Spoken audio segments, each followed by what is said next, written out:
Setelah Sioyan bertemu dengan Fetian, dia memilih untuk melarikan diri, namun dia tidak bisa melarikan diri dari tangan Fetian. Sioyan akan dibiarkan pergi, tapi harus menyerahkan 4 gulungan tubuh 3000 ilusi petir dan mantra api. Kemudian Tian Hao menyuruh Sioyan pergi dulu dan dia bertarung sengit dengan Fetian untuk mengulur waktu. Akhirnya Tian Hao memilih untuk mundur karena dirugikan. Kemudian Sioyan dan Tian Hao melarikan diri dengan lancar. Tapi sebelum itu, Sioyan melemparkan 4 gulungan tubuh 3000 ilusi petir ke arah yang berbeda karena telah dipasang alat pelacak spiritual. Ini mengakibatkan Fetian melepaskan tubuh 3000 ilusi petir level menengah. Bodohnya dia menyuruh bayangannya untuk mengejar Sioyan. Fetian asli mengambil 4 gulungan tersebut. Di sisi lain, Sioyan menghela nafas lega karena merasakan aura Fetian perlahan menghilang. Namun tiba-tiba, ruang kekosongan berfluktuasi. Fetian langsung muncul, melesat melancarkan serangan pada Sioyan. Pada saat yang sama, Tian Hao keluar dari cincinnya, memblokir serangan Fetian hingga 2 kekuatan bertabrakan yang diikuti retakan tata ruang. Setelah itu, keduanya menjaga jarak. Ekspresi Fetian dingin berkata, "Aku telah mengatakan bahwa kau tidak akan pernah bisa lepas dari tanganku." Sioyan mengepalkan tinjunya dan tersenyum dingin. "Sepertinya kau tidak menginginkan gulungan tubuh 3000 ilusi petir." Fetian hanya tersenyum berkata, "Gulungan akan kembali dan kau juga tidak akan bisa melarikan diri." Tian Hao berkata, "Ada yang salah, aura orang ini jauh lebih lemah dari sebelumnya. Saat ini dia adalah Dozong bintang 6. Sioyan langsung menyadari ini adalah avatar Fetian dari teknik tubuh 3000 ilusi petir.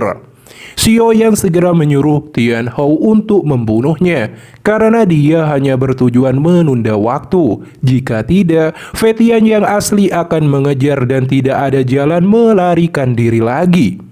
Tian Hao segera melesat melancarkan serangan. Melihat ini, telapak tangan Fetian mengeluarkan petir dan kilat. Tubuhnya juga bergerak menyerang. Akhirnya, Tian Hao dan avatar Fetian bertabrakan keras lagi. Gelombang energi yang sangat besar terjadi setiap kali keduanya beradu pukulan. Sioyan langsung menjaga jarak dan melihat kedua orang itu terlibat dalam pertarungan yang sengit. Setelah beberapa ronde pertempuran, avatar Fetian mengalami kerugian. Meski demikian, Sioyan menjadi semakin cemas karena kecepatan Fetian asli. Begitu semua gulungannya didapatkan, dia akan datang. Oleh karena itu, Sioyan berteriak, "Pak Tua Yao, lebih cepat, niat avatar ini jelas untuk menahan kita." Tian Hao yang mendengarnya langsung menghilang. Tiba-tiba berada di belakang Fetian dan melancarkan serangan kuat, menyebabkan avatar spiritual Fetian agak redup. Melihat momentum ini, Sioyan berteriak lagi, "Pak Tua Yao, pinjamkan aku kekuatanmu, aku akan bertarung." Segera kekuatan spiritual Tian Hao memasuki tubuh Sioyan dan kekuatannya langsung melonjak. Setelah itu, Sioyan mengeluarkan api hati yang jatuh dan membentuk 5 ular api besar dan menerjang ke depan. Melihat serangan ini, avatar Fetian terkejut. Dia menyadari bahwa api hati yang jatuh dapat membakar dan melukai jiwa. Jadi dia segera melarikan diri. Melihat itu, Sioyan segera merubah segel di tangannya dan kecepatan ular api semakin cepat seperti kilat. Dalam keputusasaan, avatar Fetian segera membentuk perisai Daochi. Namun akhirnya dihancurkan oleh Sioyan dan ular api langsung menerkam tubuhnya. Setelah itu, Sioyan muncul di depan avatar Fetian yang terluka dan melancarkan tinju diselimuti api hati yang jatuh dengan keras menembus dadanya. Avatar Fetian akhirnya berubah menjadi energi petir yang tersebar. Xiaoyan melihat ini mengerti sesuatu. Dia segera menarik energi tersebut ke telapak tangannya dan berubah menjadi informasi yang memasuki pikirannya. Dengan masuknya informasi ini, kata-kata petir di benak Xiaoyan yang sulit diurai itu akhirnya memunculkan metode pelatihan lengkap tubuh 3000 ilusi petir. Xiaoyan tidak menyangka akan secara tidak sengaja mendapatkan kunci untuk membuka metode pelatihan ini dari avatar Fetian. Xiaoyan tertawa berkata, "Pak Tua, terima kasih atas hadiahmu. Aku akan membalas budi ini di masa depan, yaitu kematian." Di saat yang bersamaan setelah kehancuran avatar Fetian, Fetian sangat terkejut. Dengan ekspresi marah, dia berteriak, "Anak nakal, aku akan mengambil nyawamu saat kita bertemu lagi." Kemudian Xiaoyan memulai berlatih memahami metode tubuh 3000 ilusi petir. Seiring berjalannya waktu, dia menemukan bahwa selain menguasai gerakan 3000 petir hingga tertinggi, dia juga harus memiliki kekuatan spiritual yang keras. Apalagi jika berhasil dibuat, avatar ini juga terbagi menjadi 3 kategori, yaitu level awal, menengah, dan puncak. Ketiganya mewakili kekuatan avatar. Setelah memahaminya, Xiaoyan mulai berlatih metode pelatihannya. Dalam pergerakan pelatihan tersebut, Xiaoyan menggunakan gerakan 3000 petir dan berusaha mencoba menciptakan dan mengakumulasikan beberapa avatar. Di saat yang sama, Xiaoyan juga perlu dengan cepat meninggalkan jiwa dan seutas kekuatan spiritual pada avatarnya itu. Setelah berjuang keras untuk berlatih, Xiaoyan akhirnya mendapatkan usaha yang sia-sia. Namun dia tidak akan menyerah begitu saja. Untuk sementara dia perlu beristirahat karena telah menghabiskan banyak daoji. Terlebih lagi 1 bulan gelombang energi di pegunungan mata surga akan terjadi. Pada saat ini, Xiaoyan berdiri di atas tebing gunung melihat pemandangan Magical Base di bawah. Selama periode 1 bulan ini, dia akan berjalan dari pegunungan ini sembari berusaha berlatih tubuh 3000 ilusi petir dan mencoba untuk menciptakan avatar secepat mungkin. Xiaoyan kemudian turun ke dalam hutan dan menghajar beruang setan tanah besar sampai mati dan mendapatkan buah tanpa tepung. Ini juga membuat Magical Base lainnya lari ketakutan. Hingga akhirnya dia bertemu dengan Magical Base tingkat 7 muncul. Dia adalah Raja Serigala Abu-Abu yang setara dengan Dozong Bintang 3, penguasa pegunungan ini. Pada saat ini, dia berbentuk manusia paruh baya dan mengendarai Magical Base terbang yang besar, dan di belakangnya ada pasukannya. Dia meminta Xiaoyan untuk menyerahkan buah tanpa tepung. Jika Xiaoyan tidak memberikannya, dia akan memotong daging dari tubuhnya dan memakan Xiaoyan. Buah tanpa tepung adalah salah satu bahan membuat pil obat pengubah tubuh tingkat 7. Hal ini dilakukan karena Raja Serigala Abu-Abu akan segera menghadapi kesengsaraan petir. Raja Serigala Abu-Abu terjun ke bawah dan segera menghunuskan cakarnya pada leher Xiaoyan sembari berkata, "Serahkan padaku, jika tidak, aku akan membunuhmu hari ini."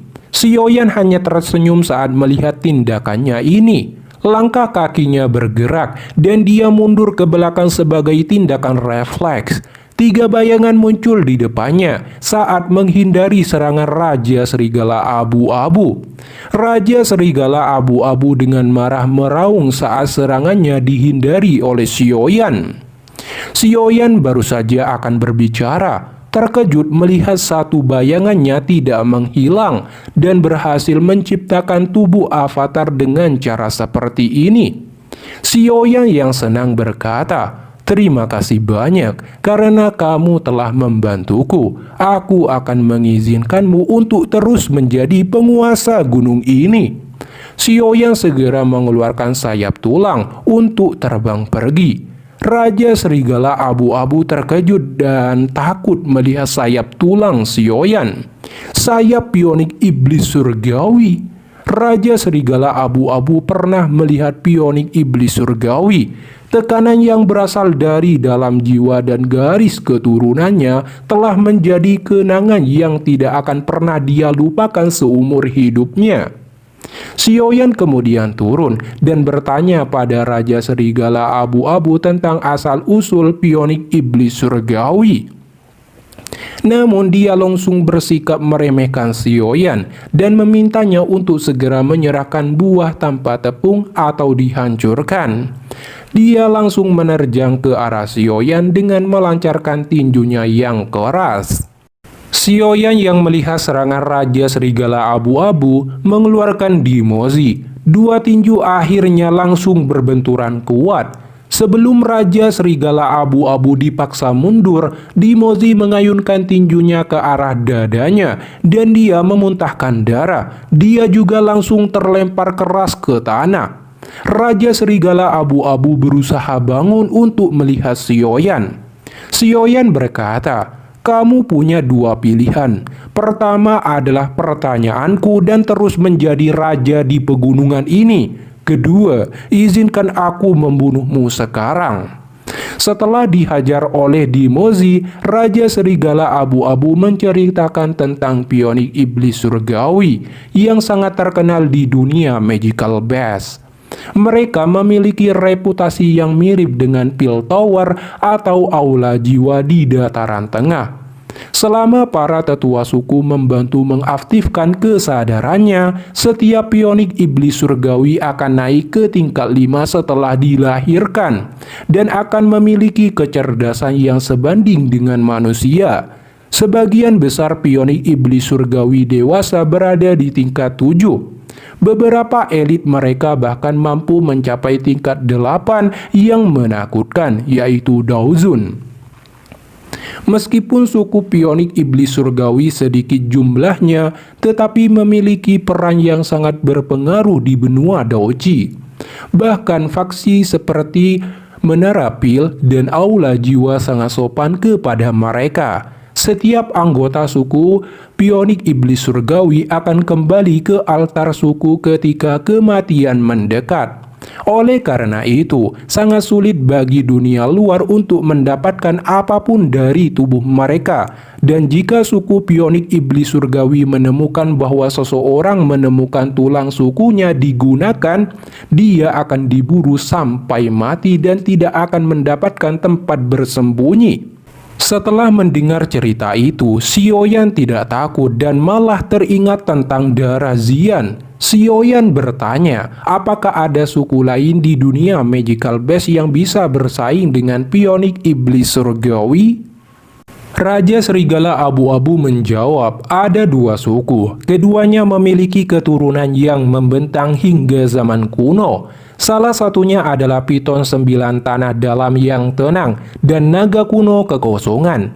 Mendengarnya, Sioyan secara alami tidak tahu Xian dari suku mana. Raja Serigala Abu-Abu menjelaskan Piton 9 Tanah memiliki populasi yang besar, tapi kebanyakan dari mereka bukan darah murni. Sementara naga kuno Void jauh lebih misterius dan kekuatan mereka adalah sesuatu yang bahkan tidak perlu disebutkan. Karena naga Void ini memperlakukan pionik iblis surgawi sebagai makanan.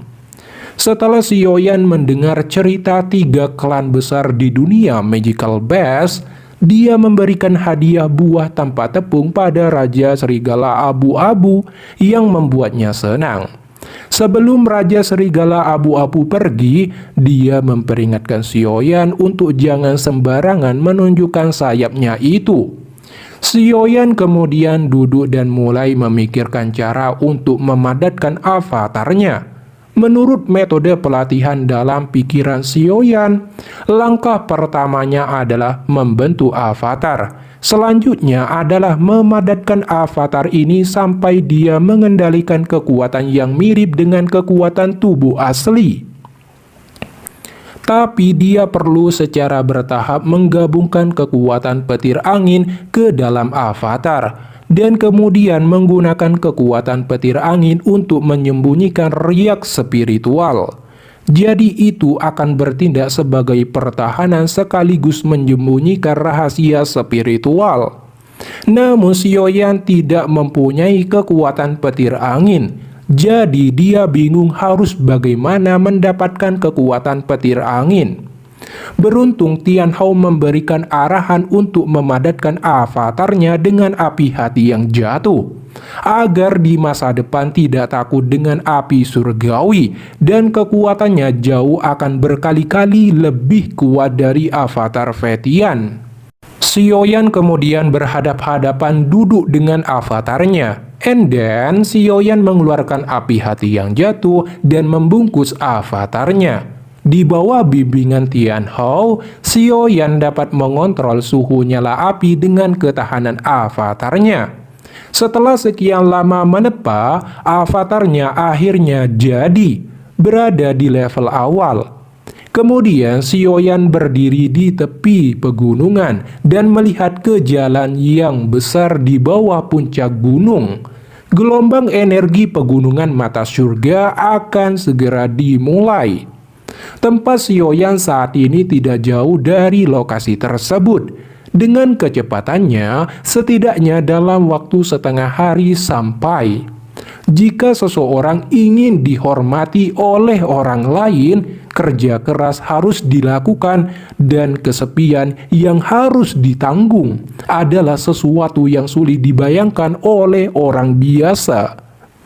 Xiaoyan mengeluarkan sebuah peta dan terbang menuju pegunungan mata surga dan akhirnya sampai di pintu masuk yang telah dipenuhi banyak orang untuk berlomba memasuki kolam darah surgawi di pegunungan mata surga.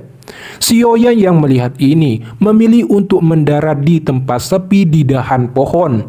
Tiba-tiba suara burung bangau terdengar dari langit. Banyak orang terkejut dan berkata, kalau ini Nona Feng dari paviliun angin petir.